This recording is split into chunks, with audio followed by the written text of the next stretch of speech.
जय हिंद दोस्तों, मेरा नाम है रोहित और आप देख रहे हैं स्टडी क्यों नहीं। आज हम जिस टॉपिक को कवर करने वाले हैं वो है तंत्रिका तंत्र यानी नर्वस सिस्टम। और जितना आपके एग्ज़ाम के दृष्टि से महत्वपूर्ण है वो सारे टॉपिक हम कवर करने वाले हैं इसमें।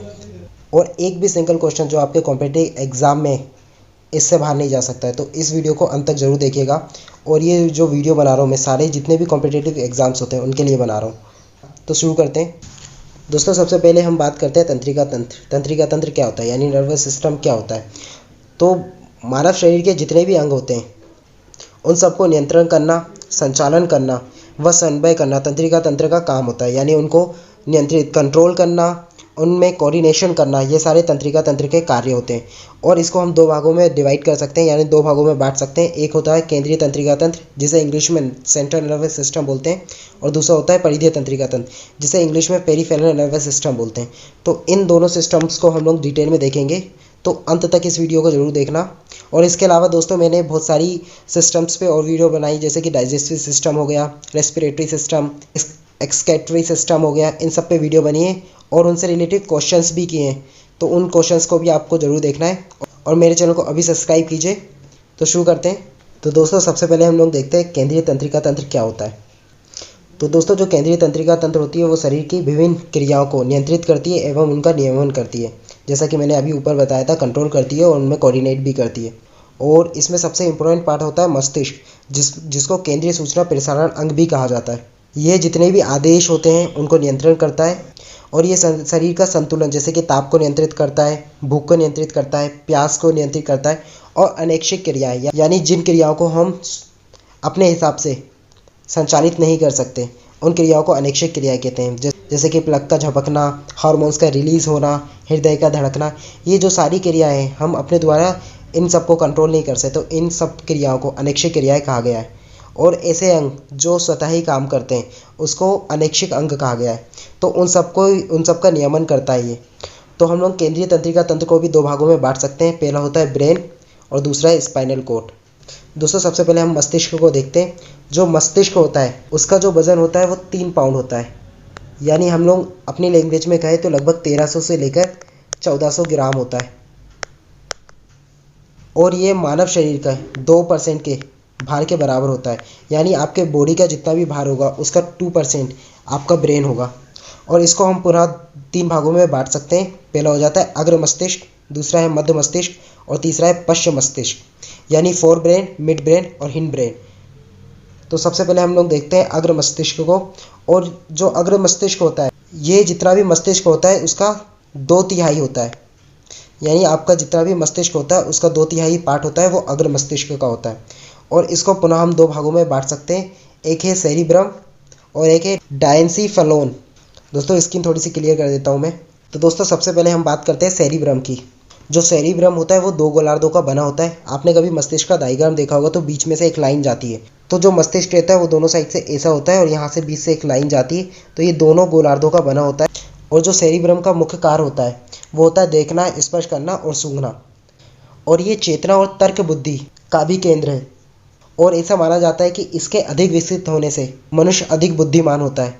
और दोस्तों बात करते हैं हम लोग दूसरे की यानी डायएंसिफेनोल। दोस्तों जो डायएंसिफेनोल होता है ये पिट्यूटरी ग्लैंड और पीनियल ग्लैंड से जुड़ा होता है।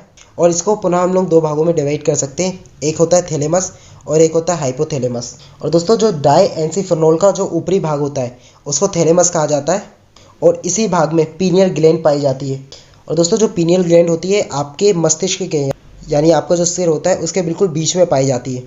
और जो पीनियल ग्लैंड होती है ये मेलाटोनिन हार्मोन को नियंत्रित करती है या फिर उसका स्त्रावण करती है, जो कि नींद के लिए उत्तरदायी होता है। और दोस्तों जो थैलेमस का मुख्य कार्य होता है वो स्वाद का पता करना, सुनना, देखना और दवा आदि की सूचनाएं प्रदान करना होता है।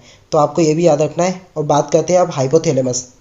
और दोस्तों जैसे कि मैंने अभी बताया था कि जो थैलेमस होता है वो डायएंसिफेनोल के ऊपरी भाग में होता है और जो हाइपोथैलेमस होता है वो निचले भाग में होता है। और दोस्तों जो थैलेमस होता है शरीर की अनेक क्रियाओं को नियंत्रित करता है और समस्थैतिकता यानी होम्योस्टैटिस में इसका बहुत महत्व होता है। और जो हाइपोथैलेमस होता है वो पिट्यूटरी ग्लैंड जो होता है यानी हिंदी में अगर हम लोग बोले तो जो पीयूष ग्रंथि होती है उसको नियंत्रित करना होता है। तथा ये भूख, प्यास और उसी के साथ साथ ये रक्तचाप, रक्त का तापमान, निद्रा, प्रजनन क्षमता, हृदय की धड़कन आदि को भी नियंत्रित करता है। तो ये सारे हाइपोथैलेमस के काम होते हैं। और दोस्तों थैलेमस और हाइपोथैलेमस आपके लिए बहुत इंपॉर्टेंट है, क्योंकि इससे अक्सर क्वेश्चन पूछ लिए जाते हैं। तो आपको आई होप आपको ये अग्र मस्तिष्क का पूरा फंक्शन समझ में आ गया होगा।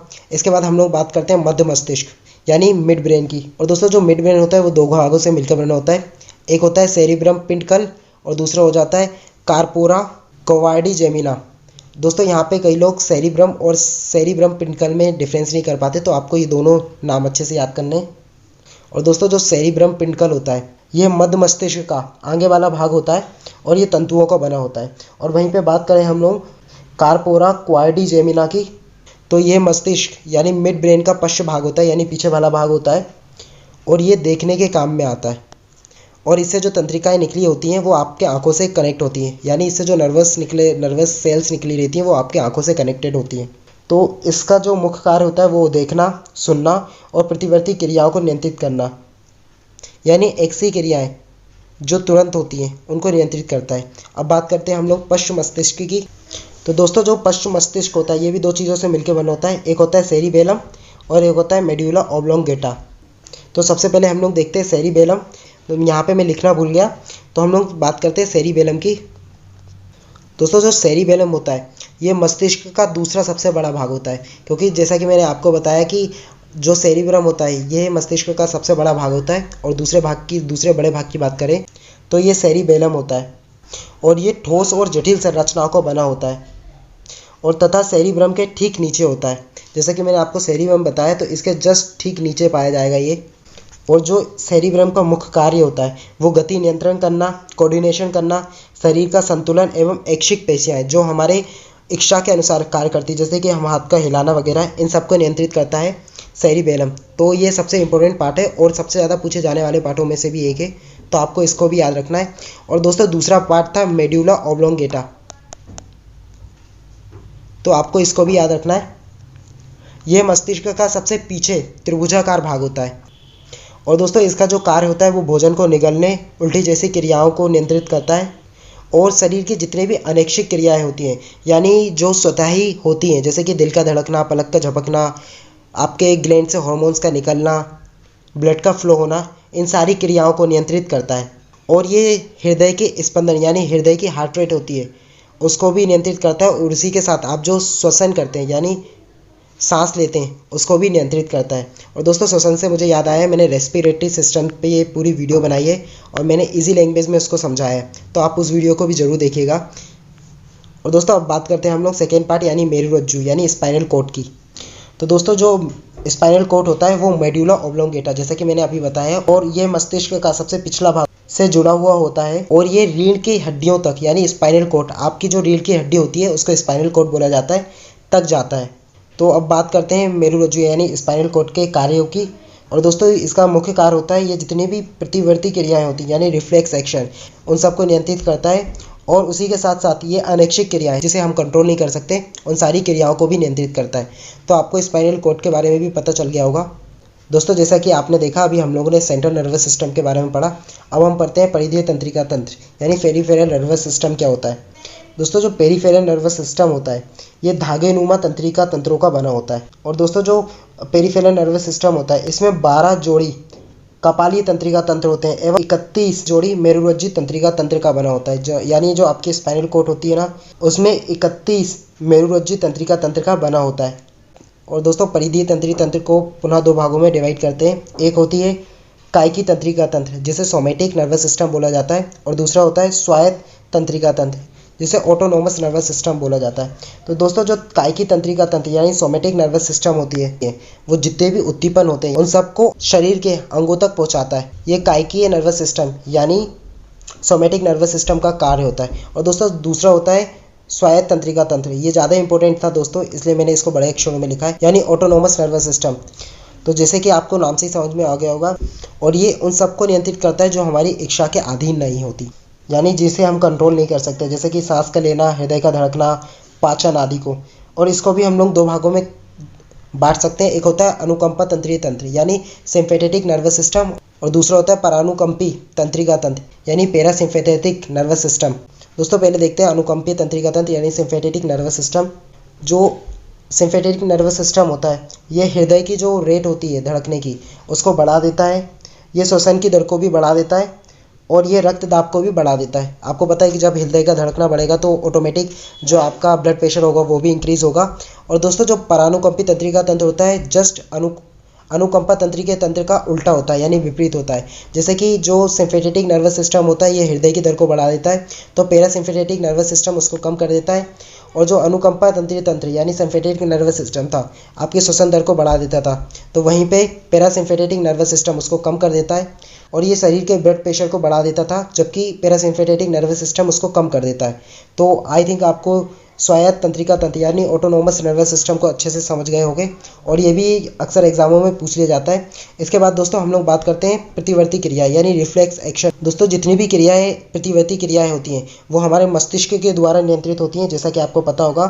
और दोस्तों जैसे मैंने आपको बताया था कि प्रामस्तिष्क से जितनी भी क्रियाएं नियंत्रित होती हैं उन्हें ऐच्छिक क्रियाएं कहते हैं जिन पर हमारा कंट्रोल होता है। परंतु बाह्य उद्दीपनों के प्रति बहुत सी क्रियाएं मस्तिष्क के सहयोग के बिना भी होती हैं। ये क्रियाएं अनैच्छिक क्रियाएं कहलाती हैं जो कि ऑटोमेटिक होती है, जिन पे हमारा कंट्रोल नहीं होता व इनका नियंत्रण स्पाइनल कॉर्ड द्वारा होता है और मस्तिष्क का इन क्रियाओं पे कोई प्रभाव नहीं पड़ता क्योंकि ये जितने भी होती है मेरुरज्जु द्वारा यानी स्पाइनल कॉर्ड द्वारा नियंत्रित होती है और इन्हीं क्रियाओं को प्रतिवर्ती क्रियाएं कहते हैं। और दोस्तों एग्जाम्पल के थ्रू मैं आपको बताता हूँ, जैसे कि हम लोग किसी भी गर्म चीज़ पे हाथ रखते हैं या गर्म चीज़ को छू लेते हैं तो हमारा हाथ ऑटोमेटिक उसको पीछे धकेलता है, यानी हमारे हाथ से किसी गर्म चीज़ को टच करते ही हमारा हाथ ऑटोमेटिक पीछे हट जाता है। तो इसी क्रिया को प्रतिवर्ती क्रिया यानी रिफ्लेक्स एक्शन कहते हैं। तो दोस्तों यहाँ पे आपका नर्वस सिस्टम पूरा कंप्लीट हुआ। अगर ये आपको वीडियो अच्छी लगी है तो अभी मेरे चैनल को सब्सक्राइब कीजिए दोस्तों, और जितना से जितना हो सकता है इस वीडियो को लाइक कीजिए, शेयर कीजिए। मिलते हैं इसी तरह के एक और वीडियो के साथ। और दोस्तों यहाँ पे मैं साइंस की पूरी सीरीज़ कवर कर रहा हूँ और अभी मैंने वायो से शुरू किया है, तो आप इस सीरीज़ को पूरी वीडियो देखिएगा। आपका एक भी एग्जाम ऐसा नहीं होगा, यानी SSC, NTPC, railway, PSC, UPSC, उनमें सब में सिमिलर क्वेश्चन आते हैं साइंस के, तो आपको इससे निश्चित ही हेल्प मिलेगी। तो मिलते हैं नेक्स्ट वीडियो में। जय हिंद।